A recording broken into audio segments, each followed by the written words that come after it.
Smile and learn! Hello guys, this is Glyza May Lamban and I will be sharing to you assessment and evaluation in the teaching setup. Just watch, learn, and enjoy! Come! One of the most important tasks in the teaching and learning process is assessment and evaluation. Assessment is an essential component of the teaching and learning process, and it can be used to improve student learning. In this video, I will be sharing to you the purpose of assessment, various forms of assessment, and their uses in assessing scholastic and non-scholastic abilities of learners, and of course, the methods of assessment. The goal of assessment is to focus on assessment for learning as well as assessment of learning. The primary goal of assessment is to ensure that the teacher's learning objectives are met through appropriate assessment methods. Assessment occurs at a various stage of the teaching-learning process. Some assessments are carried out before the start of the teaching-learning process, while others are carried out during the teaching-learning process, and still others are carried out at the end of the instructional process. The first one is the placement assessment. It is concerned with the entry performance of a student before the start of the teaching-learning process. The second one is the diagnostic assessment. So it is used to identify the strengths and weaknesses of the students regarding the topics to be discussed, and it usually given before instruction. The third one is the formative assessment. So it is used to monitor the learning progress of the students during or after the instruction. The fourth one is the summative assessment. So it is used to monitor the learning progress of the students during or after the instruction. Assessment can also be qualified into scholastic and co-scholastic based on the abilities of learners being assessed. Scholastic assessment refers to the evaluation of learners' cognitive abilities in various academic activities associated with cognitive areas such as knowledge, understanding, application, analysis, synthesis, evaluation, and creativity. Co-scholastic assessment aims at assessing desirable behavior related to learners' life skills, attitudes, interests, values, co-curricular activities, and physical health. There are also assessment strategies including continuous and comprehensive evaluation, self-assessment, peer assessment, group assessment, portfolio assessment, and open book examination. First, we have the continuous and comprehensive evaluation. So it assesses the student's growth and development all throughout the academic session, both scholastic and non-scholastic aspect of the students. Since it evaluates their students' growth and development all throughout the academic year continually, it will allow the teachers to monitor the students whether they are performing well or the other way around. Second, we have the term end examination. It serves as a summative assessment. It is needed to evaluate student learning, skill acquisition, and academic achievement at the end of the instructional period to give final feedback of the student's academic performance. So term end examination can be in a form of written or oral examination. The third one is the peer assessment evaluation. So it is an assessment in which the student assesses the other student's performance. So by doing this, the students could be able to give feedback to their classmates as well as they can receive feedbacks to improve their performance.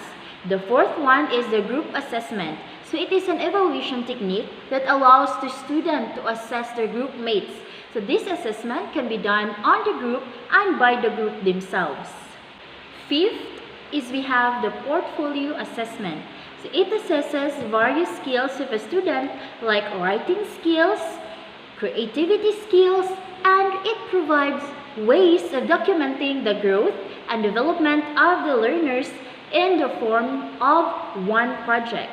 So since it is a compilation of the students' learning, then it provides the teacher to assess the performance and abilities of the students accordingly.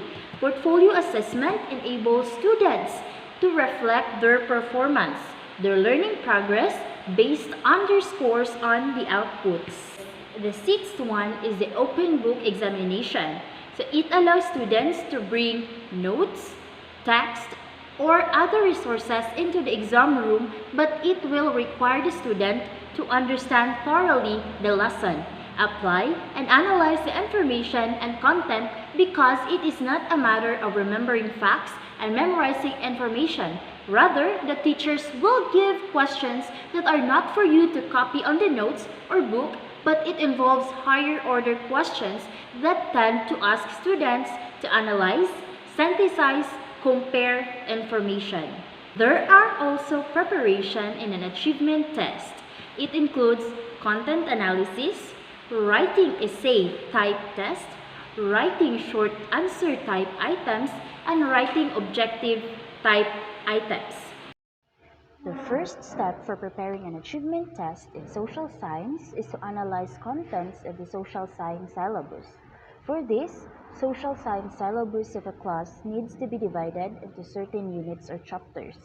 Then, the units or chapters are divided into certain topics and subtopics. Further, subtopics are divided into certain teaching learning points.